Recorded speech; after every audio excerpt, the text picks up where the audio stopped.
শ্রীমদ্ ভগবদ গীতা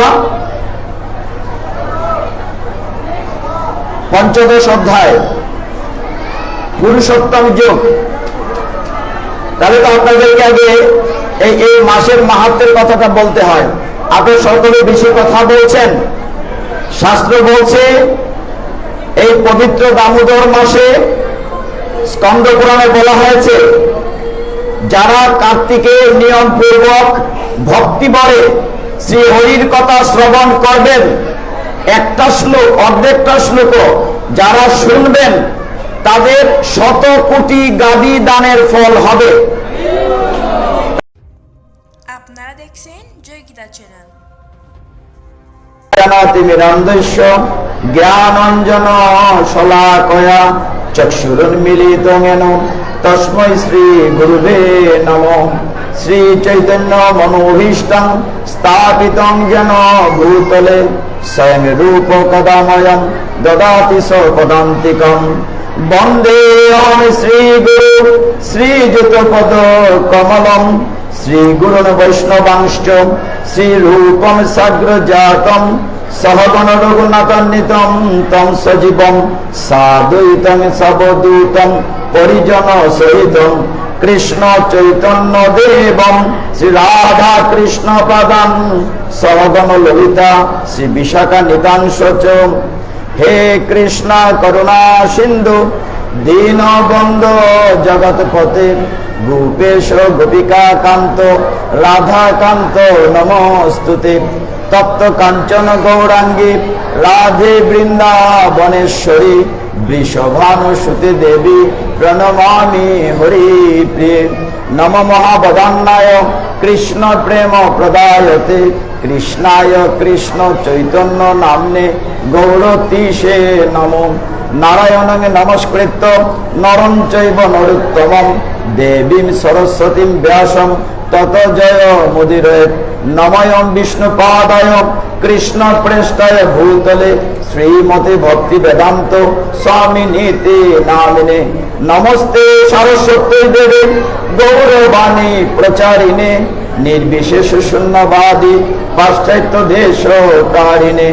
বাঞ্ছাকল্পতরুভ্যশ্চ কৃপা সিন্ধুভ্যেব চ পতিতানাং পাবনেভ্যো বৈষ্ণবেভ্যো নমো নমঃ। সকলে কৃপা করে হাত তুলে, সাউন্ড অফ হয়ে গেছে। জয় শ্রী কৃষ্ণ চৈতন্য প্রভু নিত্যানন্দ শ্রী অদ্বৈত গদাধর শ্রীবাসাদি গৌর ভক্ত বৃন্দ। হরে কৃষ্ণ কৃষ্ণ কৃষ্ণ হরে হরে হরে রাম রাম রাম হরে হরে। হরে তৎসৎ। আজকে সুন্দর সন্ধ্যায় আপনি একটু সামনে আসেন। পিতাজির পিছনে অনেক জায়গা খালি আছে, সামনে আসেন। মাতাজির ওই হরে কৃষ্ণ হরি বল। শ্রীমদ্ ভগবদ গীতা ওই জায়গাটাতে আরো বসতে পারবেন মাতাজিরা, পিতাজিরা সামনে চলে আসেন। আমরা একটু সামনে আসি। 7:47 সময় কম, আমরা 17 মিনিট পিছনে আছি। শ্রীমদ্ ভগবদ গীতা পঞ্চদশ অধ্যায় পুরুষোত্তম যোগ। তাহলে তো আপনাদেরকে আগে এই মাসের মাহাত্ম্যের কথাটা বলতে হয়। আপনি সকলে বেশি কথা বলছেন। শাস্ত্র বলছে এই পবিত্র দামোদর মাসে স্কন্দ পুরাণে বলা হয়েছে, যারা কার্তিকের নিয়ম পূর্বক ভক্তি ভরে শ্রী হরির কথা শ্রবণ করবেন, একটা শ্লোক অর্ধেকটা শ্লোক যারা শুনবেন, তাদের 100 কোটি গাদি দানের ফল হবে। তাহলে আপনি শুনতে না চান, তাহলে লস আপনাদের হবে। বলা হচ্ছে যিনি কার্তিকে নিত্য শাস্ত্র চর্চা করেন, তিনি সর্বপাপ থেকে 7 জন্মের পাপ থেকে মুক্ত হয়ে যাবেন। হে মুনি শ্রেষ্ঠ, কার্তিকে যিনি হরি কথা শ্রবণ করেন, তিনি 100 কোটি জন্মের অপবাদ থেকে নিস্তার লাভ করেন। কাজে শুনতে হবে, একটু মন দিয়ে শুনতে হবে। আজকের আলোচ্য শ্লোক হচ্ছে দুটি, 3, 4 না কত, 3, 4 বোর্ডে। আচ্ছা ঠিক আছে।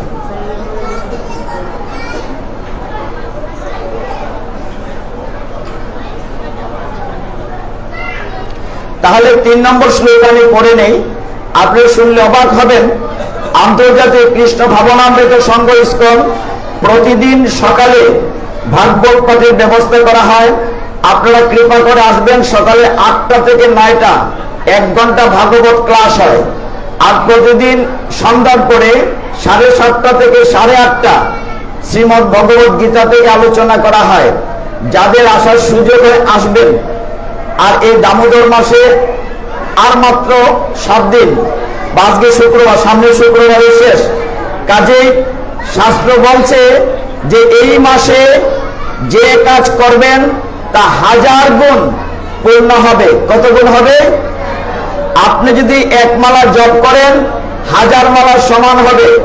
আপনি যদি একটা শ্লোক শোনেন 1000 শ্লোকের পূর্ণ হবে। আপনি যদি 1টি বার ভক্ত সঙ্গ করেন 1000 বার ভক্ত সঙ্গের সমান হবে। তো এই সময়টিতে আপনারা অবশ্যই কাজে লাগাবেন। শ্রীমদ্ ভগবত গীতা 15ম অধ্যায় পুরুষোত্তম যোগ। ওম নমো ভগবতে বাসুদেবায়।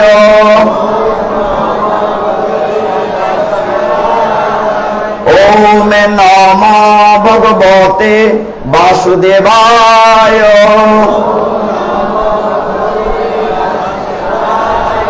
ওম নমো ভগবতে বাসুদেবায়।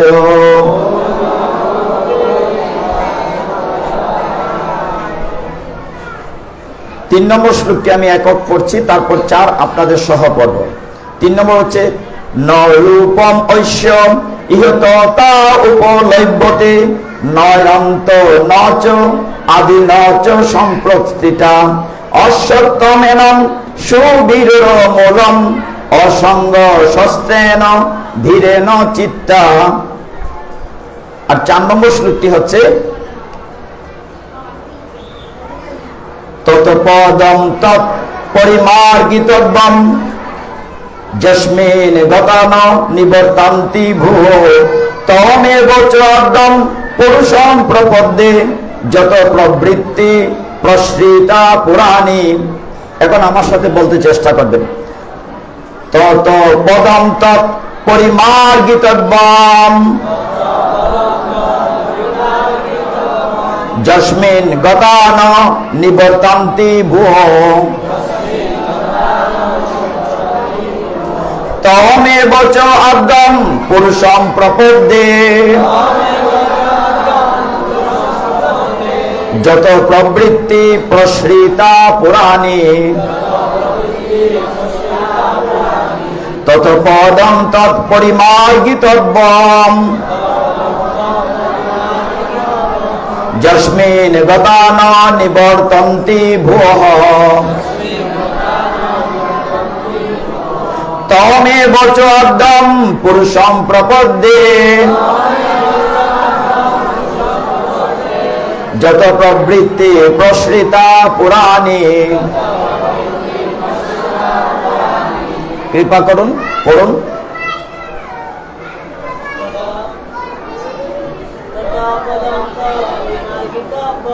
তত পদম তৎ পরিমার্গিতব্যম যস্মিন গতান নিবর্তন্তি ভুবো তমেব চ আদ্যম পুরুষম প্রপদ্যে যত প্রবৃত্তি প্রসৃতা পুরাণী।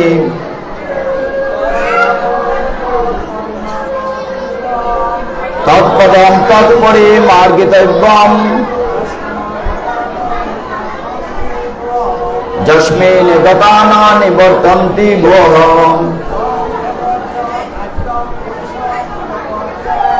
তমেব চ আদ্যম পুরুষম প্রপদ্যে।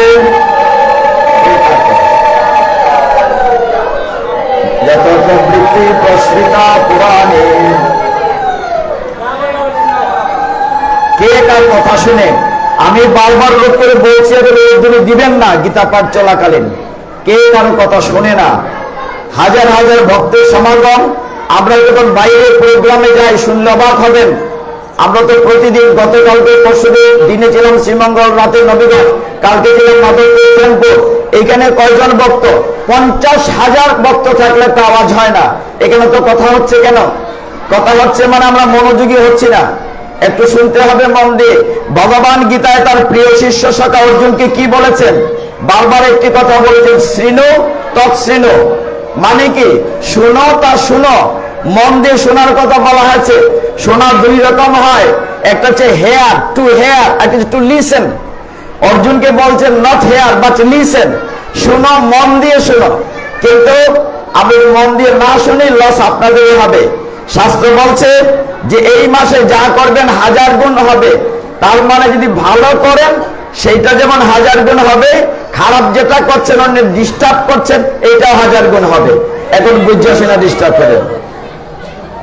যদি আপনি মন দিয়ে ভগবানের কথা শুনেন, 1000 দিন পাঠ শোনার পূর্ণ হবে। এই ছোট বাচ্চা সরান তো এখান থেকে, কথা বললে কে কথা শুনে না। বলা হচ্ছে এই মাসে, দামোদর মাস আর মাত্র শুক্রবারে শেষ হয়ে যাবে। একটু একটু মনোযোগী হই। আমরা আপনাদেরকে প্রতিদিন বিরক্ত করি, কিন্তু আপনাদের লাভের জন্য বিরক্ত করি, আমাদের জন্য না। তো এটা বুঝতে হবে। তো এইভাবে যে অধ্যায় আছে পুরুষোত্তম যুগ, আমার তো মনে হয় গীতার শ্লোক কারো কানো যাবে।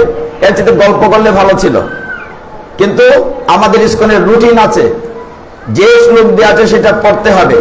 তো এই শ্লোকের অনুবাদটা শুনেন মন দিয়ে। দুটো শ্লোকের অনুবাদ একসাথে, বোর্ডটা সরিয়ে দেন। বলা হচ্ছে, এই বৃক্ষের প্রকৃত রূপটি জগতে উপলব্ধ হয় না।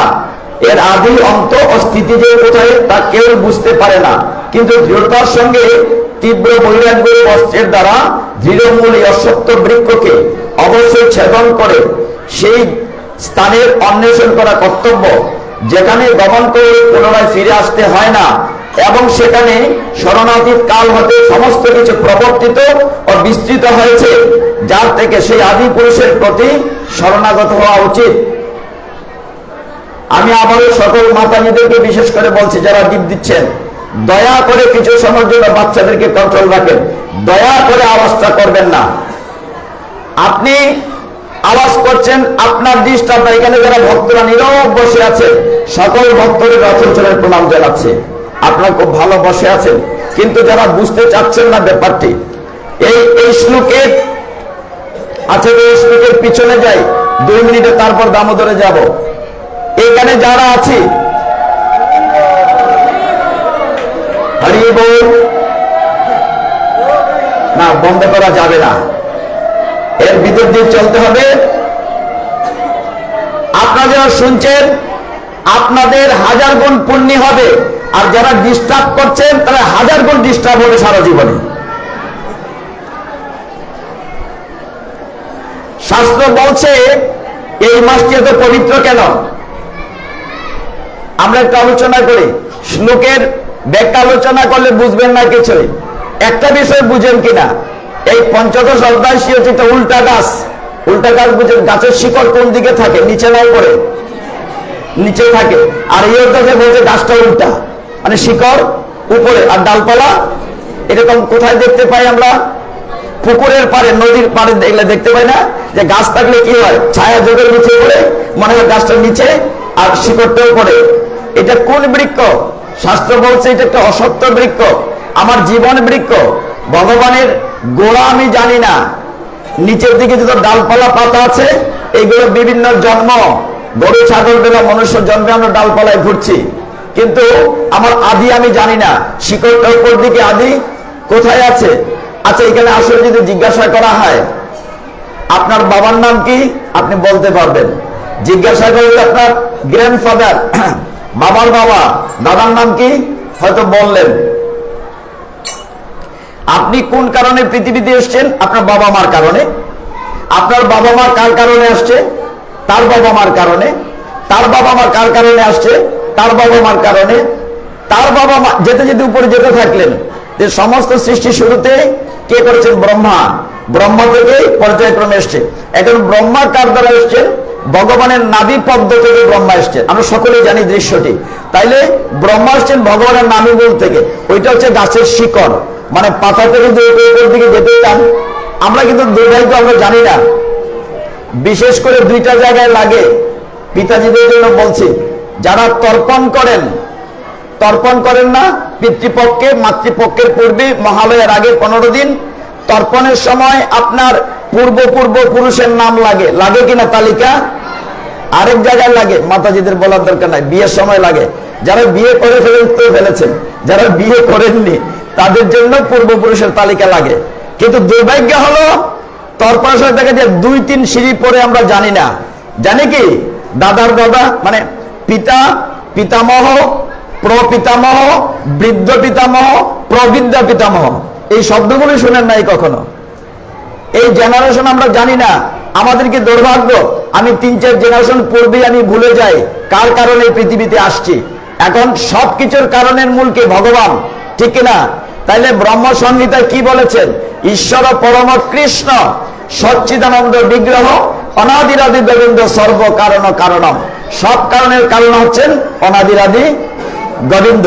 ওইখান থেকে নামতে নামতে আমরা এসছি 84 লক্ষ জনি পরিক্রমা, আবার ওখানে চলে যাব। কিন্তু পবিত্র দামোদর মাসের 2টি কথা বলতে চাই, আপনি যদি সহযোগিতা করেন। আর আপনারা চটপট করলে লাভ হবে না, পাটনা শেষ করে প্রসাদ দেওয়া হবে না। আমি 8:30টার আগে ক্লোজও করবো না, আর ক্লোজ না হলে প্রসাদও পাবেন না, কারণ লাভ হবে না হুটহাট করে। হরি বল।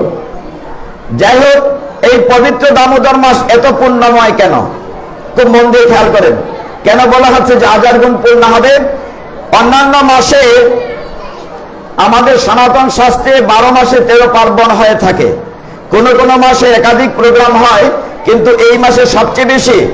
যেমন আষাঢ় মাসে রথযাত্রা হয়, কয়দিনের প্রোগ্রাম? 9 দিন। শ্রাবণ মাসে জীবন যাত্রা হয়, কয়দিনের প্রোগ্রাম? 5 দিন। বা অন্য মাসে 1 দিন বা 2 দিন। কিন্তু এই কার্তিক মাসে কি হয় শুনেন, আপনি শুধু শুনে যাবেন, কোনো কথা বলা লাগবে না। কার্তিক মাস শুরু হয়েছে 2 ভাবে। কেউ দুর্গাপূজার দশমীর পরে একাদশী থেকে শুরু করেছেন, কেউ লক্ষ্মী পূর্ণিমা থেকে শুরু করেছেন। এই মাসে লক্ষ্মী পূর্ণিমা, এই মাসে শ্যামা পূজা, এই মাসে দীপান্বিতা দীপাবলি, রামচন্দ্র যুদ্ধ করে সীতামাকে নিয়ে আসছেন। এই মাসে অন্নকূট, এই মাসে গিরি গোবর্ধন ধারণ, এই মাসে রাধাকুণ্ড শ্যামকুণ্ডের আবির্ভাব, এই মাসে শ্রীল প্রভুপাদের তিরোধান দিবস, এই মাসে নরোত্তম দাস ঠাকুরের তিরোধান দিবস, এই মাসে বিশ্ব পঞ্চক, এই মাসে গোপাষ্টমী, এই মাসে গুষ্ঠাষ্টমী। কত বলবো? তার মানে কি এই কার্তিক মাসে এত এত পুণ্যময়। যদিও অনেকে ছোটবেলা হইতেন এটা ফেরত কাটি যায় না দি, অনেকের গড়ে যন্ত্রণা শুরু হয়ে গেছে। আমরা তো বিভিন্ন জায়গায় যাই, জগন্নাথ বলদেব সুভদ্রা মহারানী কে, রাধা দামোদর কে। এখন আমার দিকে মন দিয়ে খেয়াল করেন। এই একটি মাস আপনারা যদি পূর্ণময় মাসটি কাজে লাগান, এই মাসের অন্নকূট শুরু হয়েছে কি বার থেকে? শনিবার থেকে। অন্নকূট কয়দিন হয়? 7 দিন হয়। তার মানে আজকে লাস্ট দিন। তো লাস্টের দিনে অন্নকূটে যদি সময় তো একটু কথা বলবো। তার আগে এই মাসে আজকে কি বার? শুক্রবার। আজকে রাত্রে খেয়াল করেন, আজকে রাত্রে 8:18 পরে অষ্টমী লাগবে। কার্তিক মাসের শুক্লপক্ষের অষ্টমী। আগামীকাল সন্ধ্যা হয়তো 6টা বা 7:50 শেষ হয়ে যাবে। এই অষ্টমীটির নাম হচ্ছে গোপাষ্টমী। কি বলেছি? গুষ্ঠাষ্টমী 2 নামে হয়। এই কথাটা আগামীকাল বলতে পারবো না, আগামীকাল চলে যাবো আরো দূর দেশে। কাজে কালকে সারাদিন অষ্টমী আছে। এটা কেন পুণ্যময় একটু মন দিয়ে খেয়াল করেন। এটা শ্রবণ করলে জীবনে অনেক অনেক পুণ্য হবে। আচ্ছা বলেন তো, রাধা কৃষ্ণের যে বিগ্রহ আছে, ছবি কিংবা বিগ্রহ, রাধারানীর চরণ কি দেখা যায়? ঘাগরা দিয়ে ঢাকা থাকে, দেখা যায়? একদিন দেখা যায়, সেটি হচ্ছে আগামীকাল গোপাষ্টমী, গুষ্ঠাষ্টমী। হরি বল। খুব পুণ্যময় না? এই লীলাটি এই কার্তিক মাসে দামোদর মাসে হয়েছে। ভগবান শ্রীকৃষ্ণ যখন পৌগণ্ড বয়সে গিয়েছিলেন। পৌগণ্ড বয়স বুঝি কত বছর? আমরা জানি কেউ পৌগণ্ড বয়স? হায় হায়, একটা বাচ্চা ছেলে হোক মেয়ে হোক 5 বছরের কম পর্যন্ত সময়টাকে বলা হয় কুমার বা কৌমার বয়স। 5 থেকে 10 পর্যন্ত বয়সটাকে বলা হয় পৌগণ্ড বয়স। 10 থেকে 15 বলা হয় কিশোর বয়স। 15-এর উপরে বলা হয় যুবক। Very clear? ক্লিয়ার কিনা? তো ভগবানের যখন পৌগণ্ড বয়স অর্থাৎ 5+, তখন যখন তিনি প্রথম গোষ্ঠে যাবেন, গোষ্ঠে মানে গরু রাখতে যাবেন, তখন বড় বড় গরু দেওয়া হবে না, ছোট ছোট বাছুর। কিন্তু নন্দমা, এই যে নন্দমা বসে আছেন এখানে, নন্দমা চিন্তায় বললেন, আমার ছোট্ট ছেলেটিকে আমি কি করে বনে বাজারে দেই। স্বাভাবিক মায়ের মন। তখন বলরামকে ডাকলেন, এই তুমি আসো, তার বড় ভাই গার্ডিয়ান একজন থাকা দরকার। নন্দমা রাজি হননি।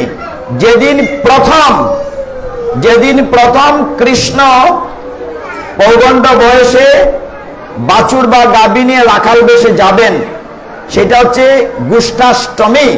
তো সেই দিন নন্দমা দাম সুদাম সিদাম বলরাম কানাই সহ, বলরামের মায়ের নাম রোহিণী, সকলেই সুন্দর করে সাজিয়ে দিলেন। ভাগবতে বলছে কাঁধে একটা লাঠিও দিলেন, 5 জন, লাঠির মাথায় একটা হাড়িও দিলেন, মানে পাতিল, দুপুরের খাবার, দুপুরে তারা পিকনিক করবে, খাবে না, সাথে দিয়ে দিলেন। আবার এই একটা দড়ি দিলেন, গরু দৌড়াদৌড়ি করলে বাঁধতে হবে, মানে যা যা লাগে সাজিয়ে দিলেন। দূর থেকে রাধারানী, ললিতা, বিশাখা, চন্দ্রাবলী তারা চিন্তা করছে, হায় রে, আমরা কি যাব না? প্রথম দিন কৃষ্ণ রাখাল বেশে যাচ্ছেন। কিন্তু ব্রজে আইন করা ছিল, not permission for the ladies, মেয়েদের যাওয়া যাবে না গোষ্ঠে, এখন আইনটা আছে। তাহলে মন খারাপ কিনা? রাধা, ললিতা, বিশাখা, চন্দ্রাবলী বলো যে আমরা যাব না, প্রথম যাবেন, মানে ফার্স্ট ডে যাব না, একটা আনন্দের স্মৃতি থাকবে। রাধারানীকে দেখতে অনেকটা সুবলের মতো লাগতো। কেমন লাগতো?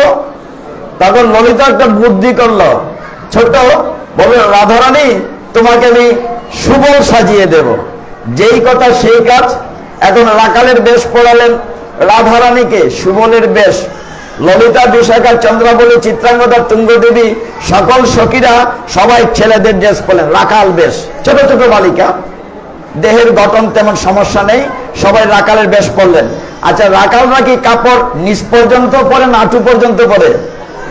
এখন রাধারানী শ্রীমতী হাঁটু পর্যন্ত কাপড় পরলেন। তাইলে ওই জন্য সেই গুষ্ঠাষ্টমীটির নাম হয়ে গেল গোপাষ্টমী। কি নাম হলো?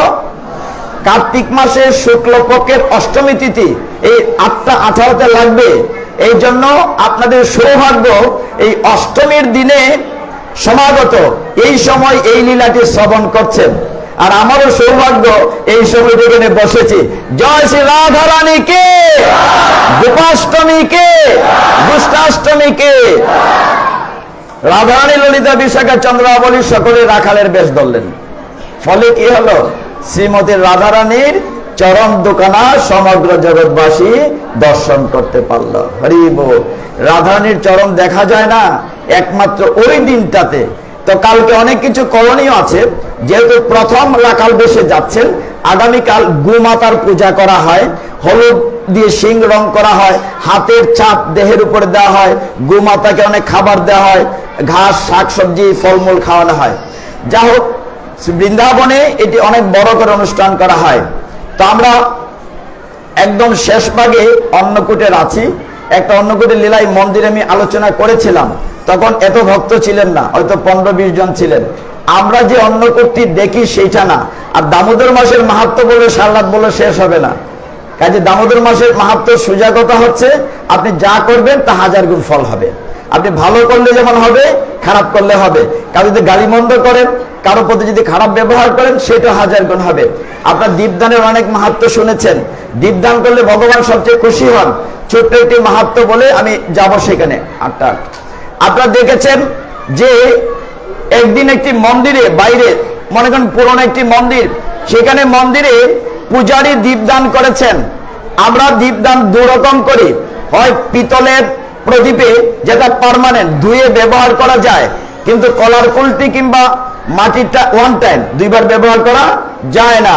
তৈল হিসাবে বা জ্বালানি হিসাবে ঘি ব্যবহার করি অথবা তিলের তেল, অন্য কোনো তেল ব্যবহার করা যাবে না, প্রহিবিটেড, স্ট্রিক্টলি প্রহিবিটেড। ওই মন্দিরে পূজারী কি করলেন, একটি চাতাবাতিতে ঘি দিয়ে সলিতা দিয়ে ভগবানকে দীপ দেখে চলে গেলেন মন্দির বন্ধ করে। সলিতা পড়তে পড়তে নিচে চলে এসছে, একটু বাকি আছে। এমন সময় ওই মন্দিরে একটা ইঁদুর ঢুকেছে। কি ঢুকেছে? না না, এই মন্দিরে না, ওই মন্দিরে ঢুকেছে, আপনার ভয়ের কোনো কারণ নাই। ইঁদুর ঢুকে সে কিন্তু প্রদীপ প্রজ্বলনের জন্য যায় নাই, তার লোভ হচ্ছে ঘিয়ের প্রতি। ওই যে চাটাপাতিতে ঘি দেওয়া আছে, সে ঠোঁট দিয়ে ঘি খাওয়ার জন্য এরকম এরকম করছে। এখন ঠোঁটের ধাক্কায় সলিতাটা সামনে চলে গেছে, উনি ধপ করে আলো জ্বলেছে। ইঁদুরে ভয় পেয়ে ঘর থেকে বেরিয়ে গিয়েছে। বেরিয়ে যে গিয়েছে আর ওইদিকে যে আলোটা প্রজ্বলিত হয়েছে, ভগবান দামোদর এত এত খুশি হয়েছেন, বাহ, ইঁদুর আমাকে দীপদান করেছে। কত বড় কথা! যে ইঁদুরটি মন্দির থেকে বেরিয়ে গেল, অমনি ইঁদুরটিকে সাপ ধ্বংস করেছে, মেরে ফেলেছে। কিন্তু নিজের অজান্তে একদিন কেবল ভগবানকে শরীরটা বাড়াইয়া দিয়া দীপদান করেছে, নিজের অজান্তে, ইচ্ছে করে নয়। এর ফলে কত ফল হয়েছে।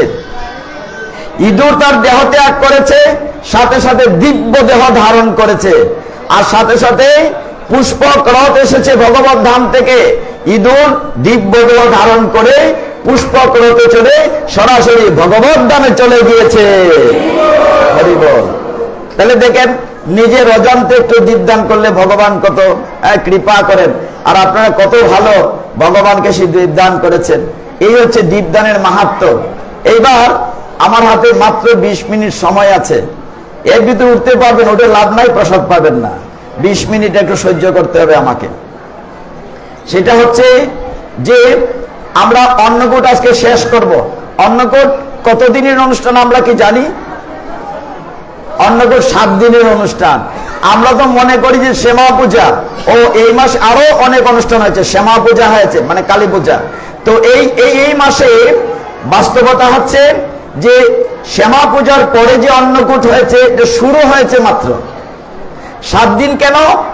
ভগবান 7 দিন 7 রাত্র গিরি গোবর্ধন ধরেছিলেন। কয়দিন ধরেছিলেন? এই জন্য 7 দিন অন্নকূট। আমরা কি জানি? আপনারা সবাই খালি একদিনে করেন, আমাদেরকে 50 বাড়ি থেকে নিমন্ত্রণ দেন, কয় ঘরে গিয়ে খাবো বলেন প্রসাদ? আলাদা আলাদা। ভগবানের অসুবিধা নেই, ভগবান তো 1000 বাড়িতে খাইলে ভগবানের পেট খারাপ করতে না, কিন্তু আমরা তো সব করে যেতে পারবো না। তো বিভিন্ন জায়গায় অন্নকূট হয়। যেমন গত পরশুদিন গিয়েছিলাম শ্রীমঙ্গল অন্নকূটে, তার আগের দিন ফান্দাক অন্নকূটে, আজকে আরেক জায়গায় অন্নকূটে রিপারা প্রভু গিয়েছেন, আজকে লাস্ট ডে। এখন অন্নকূটের কথাটি 2 রকম আছে। 2 রকম বলতে সবটাই ঠিক আছে, আপনাদেরকে মন দিয়ে শুনতে হবে যে ভগবান ভক্তকে কত ভালোবাসেন। আপনার ভগবানের ভক্ত কতটুকু ভগবান আপনাকে ভালোবাসেন সেটা বোঝানোর জন্য এই কথাটি বলছি, খুব শর্টকাট বলবো। দেখুন, যদি 2 মিনিট বেশি হয়ে যায় আমাকে ক্ষমা করবেন। আপনারা দেখেছেন শ্রীমদ্ ভাগবতমের 10ম স্কন্ধের 14-15 অধ্যায়ে যে দেবরাজ ইন্দ্রের পূজা বন্ধ করে কৃষ্ণ গিরি গোবর্ধন পূজা করে অন্নকূট প্রচলন করেছেন, এইটা একটা দেখেছেন। এইটা ছাড়া আরেকটি অন্নকূট আছে, সেটা হলো, আপনারা সেটা মন দিয়ে শুনেন, 2টা ছবি তুলে দেন। তখন এই অন্নকূটটি কে প্রচলন করেছেন আমরা জানি। আচ্ছা, আমরা মহাপ্রভুকে চিনি কিনা? আপনার বাইক না লাগে না? আপনার মামার বাড়ির লোক না? মামার বাড়ি কোথায়? মিরপুর, সচিবাঙ্গ, নীলাম্বর চক্রবর্তী। আমরা বাইক না, আমরা চিনি না। আর আমরা মহাপ্রভু সারা পৃথিবীর লোকে চিনে। মহাপ্রভু হচ্ছেন কলিযুগের ভগবান, এটা বিশ্বাস করি কিনা? আচ্ছা, আপনি বিশ্বাস না করলে চলবে। শাস্ত্র বলছে, নন্দসুত বলে যারে ভাগবতে পাই, সেই কৃষ্ণ অবতরী চৈতন্য গোসাই। তো সেই মহাপ্রভুর গুরুদেবের নাম ঈশ্বরপুরী, কি বলেছে? আর ঈশ্বরপুরীর গুরুদেবের নাম মাধবেন্দ্রপুরী, কি বলেছে? তাহলে মহাপ্রভুর গুরুর গুরু মাধবেন্দ্রপুরী মানে পরম গুরু। তিনি এই যুগে অন্নকূটটি পুনঃ প্রচলন করেছেন। দাপর যুগে ভগবান করেছিলেন লীলাটি, সেটি এই যুগে মাধবেন্দ্র পরিপাত পুনঃ প্রবর্তন করেছেন। খুব মন দিয়ে শোনেন, অসম্ভব ভালোবাসার জিনিস। মাধবেন্দ্র পরিপাত ছিলেন অযাচক। অযাচক মানে কি? যিনি যেচে কিছু খান না, মানে খাবার দিলে খাবেন, না হলে খাবেন না। সেই মাধবেন্দ্র পরিপাত তীর্থ ভ্রমণ করতে ঘুরতে ঘুরতে একবার শ্রী বৃন্দাবন এসছেন, এসে মাধব কুণ্ডে স্নান করেছেন, স্নান করে একটা গাছতলায় বসে ভগবানের নাম কীর্তন করছেন। কিভাবে? সবাই মিলে আমরা যদি বলি, হরে কৃষ্ণ কৃষ্ণ কৃষ্ণ হরে রাম রাম রাম হরে হরে, এইভাবে কীর্তন করছেন। এমন সময় কালো একটি ছেলে আসলো মাধবেন্দ্রর কাছে, এসে বলল, মাধব, তুমি সারাদিন কিচ্ছুটি খাওনি, এই নাও তোমার জন্য ঘটিতে করে দুধ নিয়ে এসছি, পিতলের ঘটি। মাধবেন্দ্র পরিপাত বলছেন, বয়স্ক লোক, আমি যে সারাদিন খাইনি তুমি জানলে কি করে? বলে, তুমি যে মাধব কুণ্ডে স্নান করছিলে, মাতাজিরা বলা বলি করছিল তুমি নাকি খাওনি। তিনি বলছেন, আমি তো কাউকে বলিনি। তখন মাধবেন্দ্র পরিবার জিজ্ঞাসা করেছেন, তুমি কে? ছেলেটিকে জিজ্ঞাসা করলেন, কালো ছেলেটিকে। ছেলেটি বলল, আমি গয়ালার ছেলে গো, মানে গোয়ালার ছেলে। বলে, কথা বলার সময় নাই, আমাকে ছেড়ে দাও, আমার মাঠে গরু আছে, বাড়ি নিয়ে যাব। মাধবেন্দ্র পরিপাত দুগ্ধ পান করে পাত্রটি ধুয়ে রেখে দিলেন, দেখলেন ছেলেটি নাই। আমি খুব দ্রুত যাচ্ছি, 15 মিনিটে শেষ করব, এটা 1 ঘন্টার পাঠ, 15 মিনিটে করব। মাধবেন্দ্র পরিপাত কি করলেন? শুয়ে থাকলেন রাত্রির বেলা। এমন সময় স্বপ্নে দেখালেন ওই ছেলেটি গোপালের বেশ ধরে কি দেখালেন? বললেন, হে মাধব, উঠো, আমি খুব কষ্টে আছি। ওই যে দাপর যুগে কৃষ্ণ গিরি গোবর্ধনের উপরে গোপাল রূপে আমাকে বসানো হয়েছিল, যবনের ভয়ে পূজারী আমাকে জঙ্গলের নিচে মাটিতে রেখে পালিয়ে গিয়েছে। এই জঙ্গলের নিচ থেকে গোপাল বলছেন, আমাকে উঠাও। তখন মাধবেন্দ্র পরিপাত সকালে সমস্ত গ্রামবাসী নিয়ে গোপালকে উঠালেন, উঠিয়ে অভিষেক করালেন, দুধ দিয়ে জল দিয়ে স্নান করালেন, মন্দির স্থাপন করলেন। অদ্ভুত ব্যাপার, কূপ থেকে রড সিমেন্ট বালি আসতেছে, দালান হয়ে গেল, মন্দির হয়ে গেল, গিরি গোবর্ধন পর্বতের উপর এখন আছে, সেখানে গোপালকে স্থাপন করা হলো। চারদিক থেকে লুটি মানে খাবার, অন্ন ব্যঞ্জন লুচি আসতে লাগলো। এই শ্যামা পূজার পরের দিন আসতে লাগলো বিশাল অন্নের পাহাড় হলো। কূট মানে পাহাড়, অন্ন কূট, ভাতের পাহাড়। সব ভক্তরা মিলে সেই গোপালের মন্দিরে আবার অন্নকূট শুরু করলেন। কে শুরু করলেন? মাধবেন্দ্র পরিপাত, মহাপ্রভুর পরম গুরু। সকলে মিলে অন্নকূট করলেন, কিছুদিন আনন্দে কাটলো। এর পরের কথাটি মন দিয়ে শুনেন। মাধবেন্দ্র পরিপাত একদিন শুয়ে আছেন ঘরে, গোপাল স্বপ্নে দেখাচ্ছে, হে মাধব, আমি তো অনেকদিন মাটির নিচে ছিলাম, জঙ্গলে পড়েছিলাম, আমার শরীরে জ্বালা করছে, দয়া করে আমাকে চন্দন লেপন করো। যেই সেই চন্দন না, বলছে মলয় চন্দন। কি চন্দন? এটা মলয় দেশে পাওয়া যায়। মাধবেন্দ্র পরিপাত, হে ভক্তগণ, মাধবেন্দ্র পরিপাত গোপালের আদেশ মোতাবেক, তখন তো গাড়ি ঘোড়া ছিল না, হেঁটে হেঁটে তিনি মলয় দেশে যাচ্ছেন। যাওয়ার পথে একটি জায়গার নাম আছে রেমুনা। কি বলেছি? রেমুনাতে একটি মন্দির আছে। মন্দিরটা হচ্ছে গোপীনাথের মন্দির। কার মন্দির? গোপীনাথের মন্দিরে যখন মাধবেন্দ্র পরিপাত পৌঁছালেন, তখন সন্ধ্যা হয়ে গিয়েছে। এমন সময় এই মন্দিরে ক্ষীরের ভোগ দেওয়া হয়েছে। ক্ষীর, ক্ষীর, এই ক্ষীরের আবার নাম আছে। ক্ষীরের নাম হচ্ছে অমৃত কেলি। কি নাম বলেছি? ও কি স্বাদ! আমরা যদিও পাই নাই, শুধু গ্রন্থে পেয়েছি। তো সে অমৃত কেলির কয়টা বাটি দেওয়া হয়েছিল? 12টি বাটি, মাটির বাটিতে। তো মাধবেন্দ্র পরিপাত যখন মন্দিরে পৌঁছলেন, তিনি এই মানে ক্ষীরের গ্রাম শুনে আক্ষেপ করছেন, হায় রে, আমি যদি একটা বাটি ক্ষীর পাইতাম, খাইয়া দেখতাম, তাহলে গোপালকে দিতে পারতাম। পর মুহূর্তে মাধবেন্দ্র মনে হলো, আমি তো কাজটি ঠিক করিনি, আমি হচ্ছি অযাচক, আমি তো যেচে খাই না, আমি কেন বাসনা করলাম, আমার পাপ হয়েছে। তিনি মন্দির থেকে বেরিয়ে ওই কাছে একটি হাট ছিল, বাজার। রাত্রির বেলা একটা ভাঙ্গার দোকানের নিচে ছুঁয়ে কাঁদছেন মাধবেন্দ্র পরিপাত, হায় রে, আমি কত বড় অপরাধ করে ফেলেছি, আমি অযাচক, আমি কিনা ক্ষীরের বাটির প্রতি লোভ করলাম। ওইদিকে কি হলো? রাত্রির বেলা পূজারীকে গোপীনাথ স্বপ্নে দেখাচ্ছেন, হে পূজারী, আমার এক ভক্ত মাধব অনেক দূর থেকে এসছে, সারাদিন কিচ্ছু খায়নি, তাকে একটা বাটি ক্ষীর দিয়ে আসো। পূজারী বলছে, ভগবান, আমরা তো গুনে গুনে 12টা বাটি দিয়েছি, আবার 12টা বাটি ফেরত নিয়েছি, একটাও তো নাই। গোপীনাথ বললেন, হে পূজারী, আমি আমার ভক্তের জন্য একখানা বাটি চুরি করে আঁচলের নিচে রেখে দিয়েছি। ভগবান ভক্তের জন্য কি করেন দেখেন। এসে দেখেন রাত্রির বেলা পূজারী সত্যি সত্যি মানে একখানা বাটি গোপীনাথের আঁচলের নিচে, মানে ভক্তের জন্য তিনি ক্ষীর চুরি করলেন। রেমুনাথ ওই মন্দিরটি এখনো আছে। তখন গোপীনাথের নাম হয়ে গেল ক্ষীরচোরা গোপীনাথ। উপরে লেখা আছে মন্দিরের নাম হচ্ছে ক্ষীরচোরা গোপীনাথ। এখন ক্ষীর নিয়ে ডাকছে পূজারী, আস্বাদন করছে। আস্বাদন করছেন, সকাল হয়ে যাচ্ছে, ভোর হয়েছে। সে চিন্তা করলো আমি যদি এখানে থাকি পরদিন চারদিকে রটনা হয়ে যাবে যে এত বড় ভক্ত এখানে এসছে। আমি প্রতিষ্ঠা চাই না। ভোরবেলা ওই ক্ষীরের বাটিটা ভেঙে টুকরা টুকরো করে আঁচলে বেঁধে মাধবেন্দ্র পরিপাত হেঁটে রওনা হলো। কোথায়? অনেকদিন তো আমি মাটির নিচে ছিল, আমার গায়ে এত জ্বালা করছে, শুধু চন্দনে আমার জ্বালা জোড়াবে না, তুমি কিছু কর্পূর নেবে। কি বলছেন? কর্পূর। চন্দনে যদি কর্পূর দেওয়া হয় তাহলে চন্দন শীতল হয়, ঠান্ডা হয়, আমার গায়ের জ্বালা জোড়বে। এটা শুনে মাধবেন্দ্র পরিপাত ওই রাজাকে বললেন যে আমার আরো কিছু চন্দনের সাথে কর্পূর নিতে হবে। হে ভক্তগণ, শাস্ত্র বলছে যে ভক্তের ভক্তি হচ্ছে চন্দন আর অশ্রুজল হচ্ছে কর্পূর।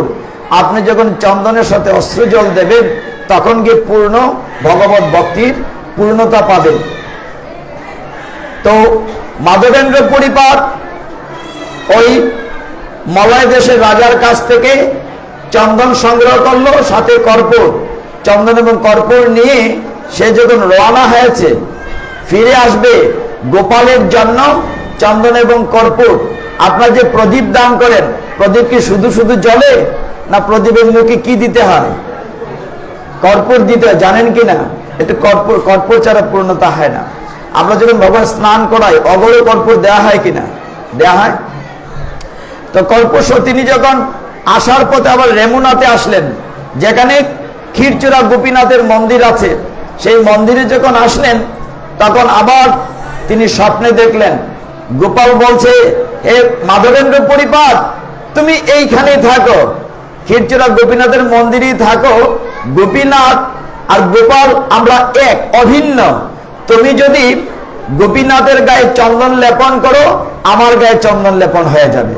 কাজেই তুমি এইখানেই তুমি চন্দন লেপন করো। তখন মাধবেন্দ্র পরিপাত ওই ক্ষীরচোরা গোপীনাথের মন্দির অর্থাৎ রেমুনাতে চন্দন লেপন করেছিলেন। আপনারা রথযাত্রার সময় তার পূর্বে স্নান যাত্রা করেন কিনা? তারপরে চন্দন যাত্রা করেন কিনা? কতদিন? 15 দিন করেন। তখন ভগবান স্নান যাত্রার পরে জগন্নাথের জ্বর আসে, জল লীলা করেন। এটাকে বলা হয় অনবসর কাল। জগন্নাথ তখন দেখাবেন না, পর্দার আড়ালে চলে যান। পূজারী ভিতরে থেকে জগন্নাথের সেবা পূজা দেয়। অনেক মায়েরা জ্বর আসলে যেমন আমাদের মুখের রুচি নষ্ট হয়ে যায়, জগন্নাথের মুখের স্বাদ নষ্ট হয়ে যায়। অনেক মাতাজিরা তখন ওই কাঁঠাল বিচি, শিম বিচি ওইগুলো ভেজে নিয়ে আসেন জগন্নাথের জন্য। তখন কাঁঠাল চিরা দিয়ে জগন্নাথের জন্য পাচন তৈরি করে দেওয়া হয়। এইভাবে প্রতিটি লীলা ভগবান ভক্তকে আনন্দ দেওয়ার জন্য করেছেন। আর আজকে এই অন্নকূটের শেষ দিন এই কথাটি বললাম, কাজে আপনার মন দিয়ে খেয়াল করবেন। ভগবানকে যা দিবেন ভগবান 1000 গুণ লক্ষ গুণ ফিরিয়ে দেন।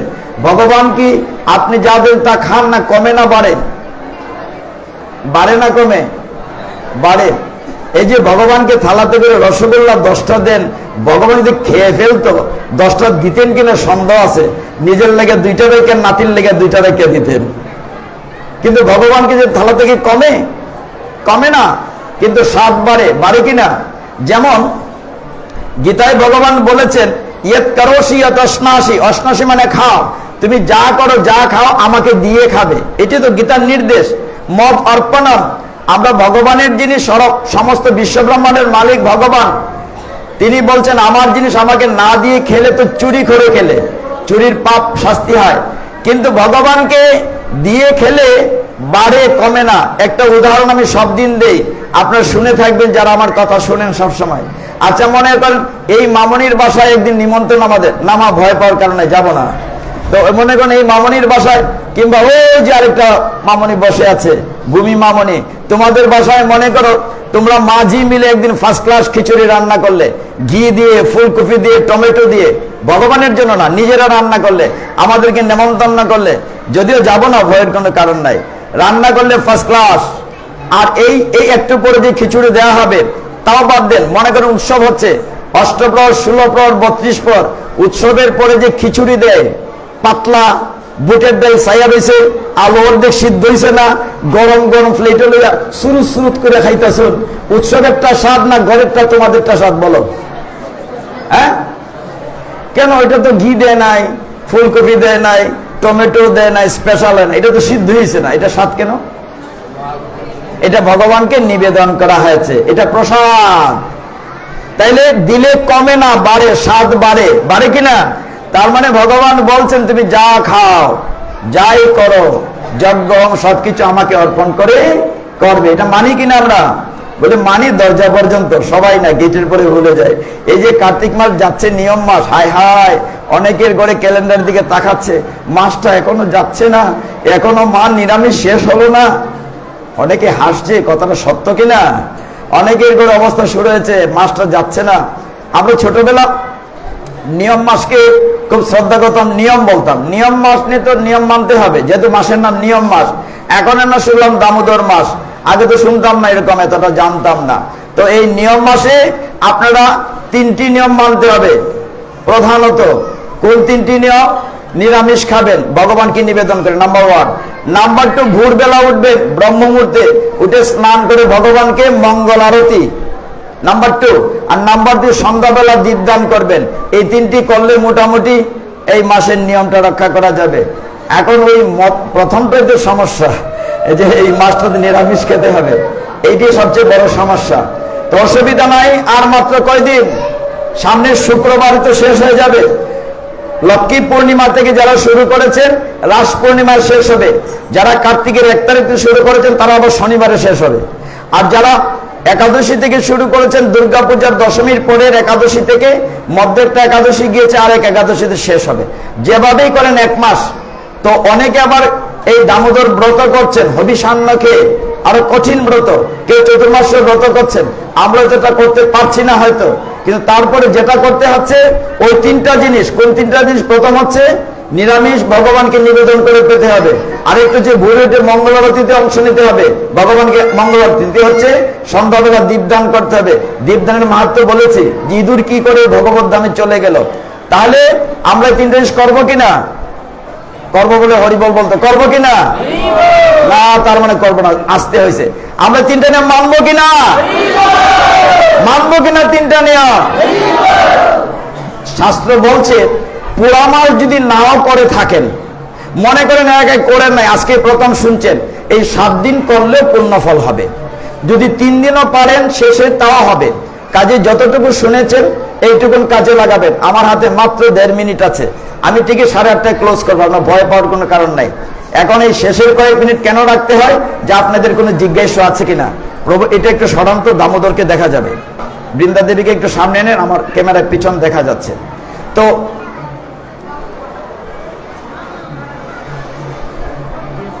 আরেকটু ক্যামেরা ফেলে দেন না, ঠিক আছে।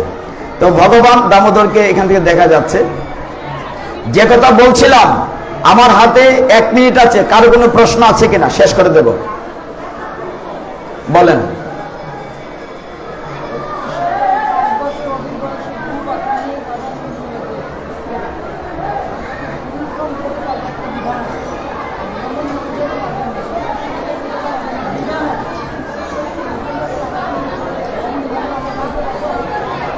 এখানে বিধানটি শুধু পুরুষরাই যাবে, মাতাজিরা যেতে পারবে না, শাস্ত্রের বাইরেটা যেতে পারবো না।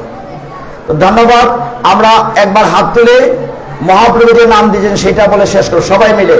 হরে কৃষ্ণ কৃষ্ণ কৃষ্ণ হরে হরে, হরে রাম রাম রাম হরে হরে, হরে কৃষ্ণ কৃষ্ণ কৃষ্ণ হরে হরে, হরে রাম রাম হরে হরে, হরে কৃষ্ণ কৃষ্ণ কৃষ্ণ হরে হরে, হরে রাম রাম হরে হরে। দামোদর কি? আজকের গোপাষ্টমী কি? সমবেত ভক্তবৃন্দ কি? শিল প্রভুপাদ কি? প্রসাদ খাওয়ার সময় হয়েছে কি? এই বল। নমস্কার আঙ্কেল, আমার ভাই যেটা বলো এখানে এসে হারাই গেছে, আপনি একটু মাইকিং করে দেন না। কত বড়? কত 6 বছরের বাচ্চা। একটি বাচ্চা হারিয়ে গেছে। Subscribe to our YouTube channel.